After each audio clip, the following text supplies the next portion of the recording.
যে বিষয়ে কথা বলা হচ্ছে আম সেটা সম্ভবত পোশাক নারীদের পোশাক নিয়ে যে বাধাবিঘ্ন ইসলামিক বাধাবিঘ্ন সেটা নিয়েই কথা হচ্ছে, তাই তো? জি। আচ্ছা, তো এটা ইসলামও বলতে পারেন, সমাজও বলতে পারেন, সংস্কৃতিও বলতে পারেন। অনেক সময় সংস্কৃতিও আমাদেরকে বলে দেয় তুমি এটা করবা ওটা করবা না। হ্যাঁ, সাংস্কৃতিক আগ্রাসন। হ্যাঁ, যখন ধর্ম আর সংস্কৃতি যখন একসাথে মিলেমিশে যে ধর্মীয় সংস্কৃতিটা তৈরি করে, সেটা কিন্তু একটা জটিল আ অবস্থা তৈরি করে আরকি। তখন আপনি ওইখানে কোন কারণে সে এই ধরনের পোশাক পরছে, ওইটা নির্দিষ্টভাবে চিহ্নিত করা মুশকিল হয়ে যায়। কারণ তখন ওইটা একটা ধর্মীয় সংস্কৃতি হয়ে যায়, না? সংস্কৃতির অংশ করে ফেলে। তো আমি আমার কাছে আ এই যে পর্দার ব্যাপারে আপনি যখন যেকোনো ব্যাপারে কোনো কথা বলতে যাবেন, আম যেমন ধরেন বললাম যে আম ইসলামে তো আম সহিংসতা আছে, তাই না? আম তারপর ১ম এ হয়তো বলা হলো যে না সহিংসতা নাই। তারপরে সহিংসতার একটা আয়াত যদি দেখানো হয়, হাদিস দেখানো হয় তখন বলে যে না এটা তো দেখতে হবে।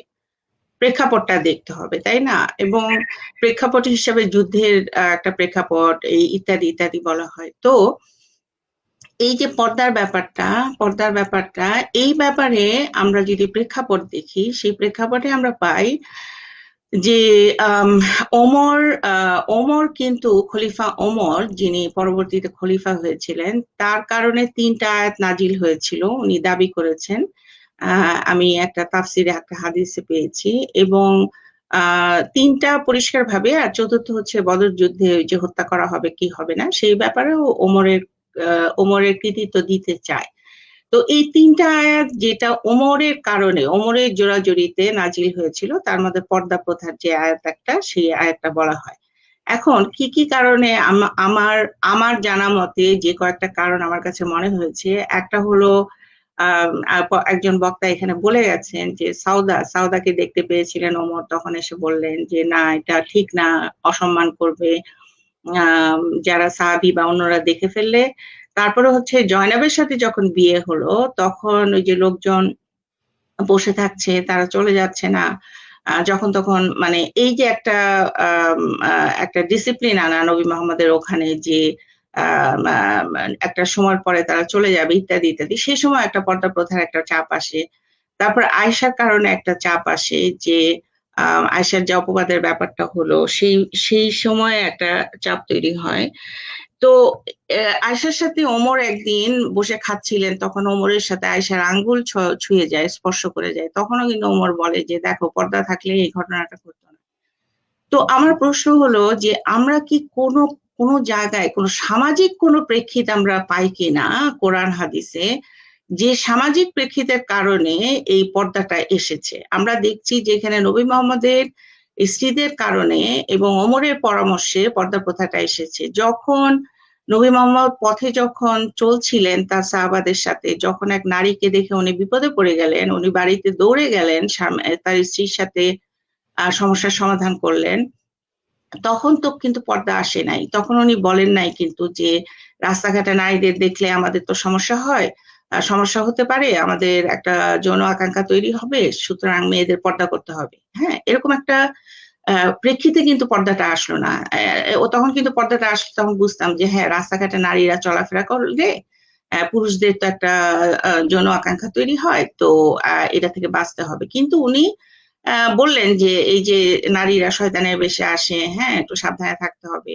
বা অন্য জায়গায় বলেছেন যে, "নতমস্তকে তুমি ২ বারের বেশি আলীকে বলেছিলেন যে, ১ বার তাকাবে কিন্তু ২য় বার তাকাবে না।" হ্যাঁ? এইভাবে কিছু সংযমের কথা বলেছেন। তো আ এখানে আমরা কোন সামাজিক প্রেক্ষিত আমরা পাচ্ছি না। তারপরে দেখেন এই যে দুধ খাওয়ার বিষয়ে যে হাদিস আমরা পাই এবং জানি যে এটা কোরআনের আয়াত ছিল বলে যারা হাদিসগুলাতে বলেছেন যে তারা নিজেরা এই আয়াত দেখেছেন, পড়েছেন যেটা ছাগলে খেয়ে ফেলেছে বলে পরে বলা হয়। দুধ খাওয়ার আয়াতে এই দুধ খাওয়ানোর যে সলিউশন যে সমাধান, এই সমাধানের মধ্য দিয়ে নারীর সম্মান কিভাবে থাকে? আপনি পর্দার মধ্যে থাকছেন কিন্তু এদিকে বয়স্ক লোকদের আপনি দুধ পানের মাধ্যমে তাদেরকে মা বানাচ্ছেন, সেখানে কিভাবে পর্দা প্রথাটা থাকলো, তাই না? তো এখানে আরেকটা ব্যাপার হলো যে আপনার আম এই যে পোশাকের ব্যাপারটা, এই পোশাকের ব্যাপারটা সবাই যে জোর করে পড়ছে তা না, স্বেচ্ছায় অনেকেই এই পোশাকটা পরছে। কারণ এখানে একটা সাংস্কৃতিক আগ্রাসন হচ্ছে, আমার ধারণা সেটা হলো যে এই যে ধর্মীয় পোশাকের একটা আগ্রাসন হচ্ছে। এই যে একটু আগে একজন বক্তা বলে গেলেন না, যে এক নারী তাকে নামিয়ে আরেকজনকে নামিয়ে তারপর বলছে তোমরা ওকে ধর্ষণ করো, এই ধরনের ঘটনা বাংলাদেশে ঘটেছে। একজন তরুণী সে ইউটিউবে এসে কিন্তু বলেছে যে একজন নারী, তার টি শার্ট পরা ছিল, তাকে আক্রমণ করেছে এবং বলেছে যে তোমার জন্যই এরকম হয়। তো এই ধরনের নারীরা, এই ঘটনাগুলো যে আমরা শুনতে পাচ্ছি, এগুলি আমার মনে হয় না বিচ্ছিন্ন ঘটনা। কিছু নারীরা এই যারা এই সাংস্কৃতিক আগ্রাসন, এই আগ্রাসনের মধ্যে আছে, যে মোল্লারা যে কথাবার্তা বলছে বা যে ধর্মীয় রাজনৈতিক দল কথাবার্তা বলছে, তাদের প্রতিনিধিত্ব কিন্তু অনেক নারীরাও করছে, নারীরাও সক্রিয়ভাবে এই আন্দোলনের মধ্যে আছে যে এই এই সংস্কারটা হোক, নারীরা সবাই এই আরবীয় পোশাক পরে ঘোরাঘুরি করুক। তো আমি আরেকটা ব্যাপার বলতে চাই যে দেখেন, এই যে পর্দা প্রথাটা করা হয়েছিল ইসলামে, যারা মডারেট নারীরা, যারা আম, পর্দা প্রথাকে নিজেরা পর্দা করেন এবং সমর্থন করেন, তাদের এটা বোঝা, এই প্রেক্ষিতগুলো বোঝা উচিত যে পর্দা নিয়ে, পর্দার ব্যবহারটা সেই সময় কেমন ছিল। এই যে পর্দার ব্যাপারটা কিন্তু ছিল স্বাধীন নারীদের জন্য, ঠিক আছে? যারা দাসী স্ট্যাটাসে ছিল তাদের জন্য পর্দা ছিল না। তো শুধুমাত্র স্বাধীন নারীরা পর্দা করবে, আবার মনে করেন যুদ্ধবন্দিনী দাসী যারা ছিল তাদেরকে পর্দা করা নিষিদ্ধ ছিল, মানে ভয়াবহ নিষিদ্ধ ছিল। একটা হাদিসে আছে যে ওমর কিন্তু একজনকে মাথায় কাপড় দিতে দেখে বা ঢাকতে দেখে, গায়ে চাদর দিতে দেখে তাকে প্রহার করেছিল, এরকম নিদর্শন আছে। তো আপনি দেখেন যে এই পর্দা প্রথার মাধ্যমে সেই সময় একটা শ্রেণী বৈষম্য তৈরি করা হয়েছিল, যে এই এই এই স্বাতন্ত্রীকরণ করা হবে, হ্যাঁ, একটা পার্থক্যীকরণ করা হবে যে কারা স্বাধীন নারী আর কারা দাসী নারী। তো আমার এখানে মানে আমি এখানে যেটা বলতে চাচ্ছি সেটা হলো যে সবকিছুর প্রেক্ষিত দেখবেন আপনারা, তাহলে পর্দার প্রেক্ষিত কেন দেখবেন না? কি কি কি উদ্দেশ্যে সেই সময় পর্দাটা এসেছিল এবং পর্দার ব্যবহারটা কিভাবে হচ্ছিল সেটা আপনাদের দেখতে হবে। সেটা কি কোনো সামাজিক প্রেক্ষিতে হচ্ছিল কিনা, যেটা এখন করা হচ্ছে, যে সমাজের সমস্ত নারীদের সমস্ত সমস্যার সমাধান হচ্ছে পর্দা, ধর্ষণের সমাধান হচ্ছে পর্দা।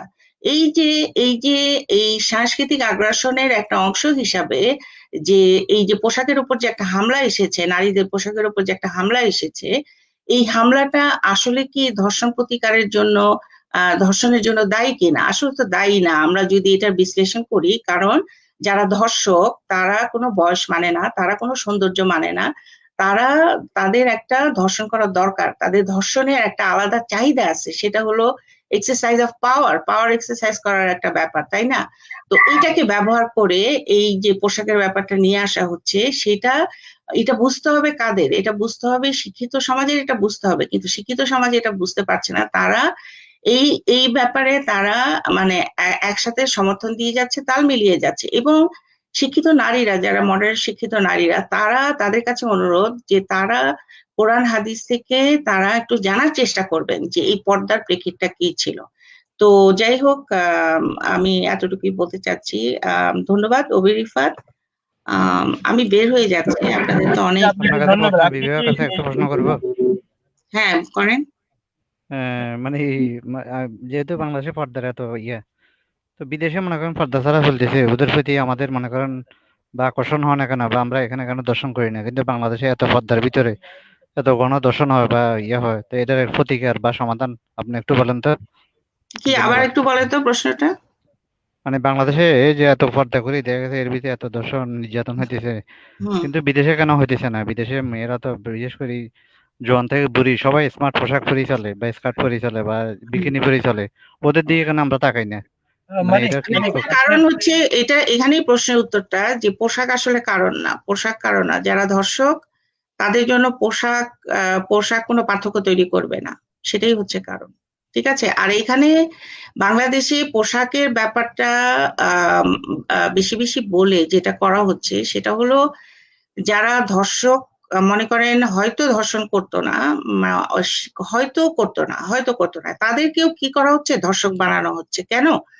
কারণ তাদের মস্তিষ্কের মধ্যে ঢুকছে যে যারা পর্দা ছাড়া ঘুরে তাদের মানে পোশাককে না সারা শরীর ঠিক ওই নির্দিষ্টভাবে না ঢাকলে তাদেরকে দেখে পুরুষদের মধ্যে ধর্ষণের ইচ্ছা হয়। এই যে জিনিসটা, এই যে চিন্তাটা, এটা মস্তিষ্কে ঢোকার ফলে পুরুষদেরকে আরো, আমার মনে হয় যারা ধর্ষণ করতো না তারাও ধর্ষণের দিকে অগ্রসর হবে, তাদের কারণে এই মস্তিষ্কে তাদের মধ্যে ঢুকে যাচ্ছে বিষয়টা।